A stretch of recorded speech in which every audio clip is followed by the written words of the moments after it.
Alright, for today you are going to just work on some Valentine's Day projects, and this is some variety mystery pictures. And so I'm sure you've done these before, like on paper and with colors.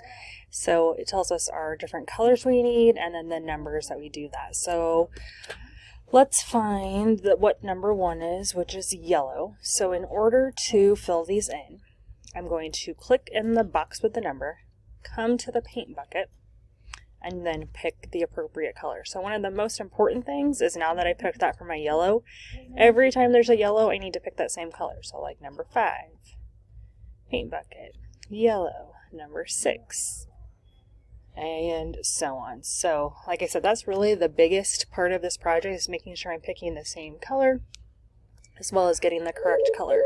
So you can see that there are a variety of coloring objects over here. So you are free to pick any of them that you want to work on, but I'm not expecting you to get all of them done, but I would imagine you should have time to get several of them done. So when you head back to your table, you will come to your Google Classroom, and you'll click on the top link, Valentine's Day Mystery Picture.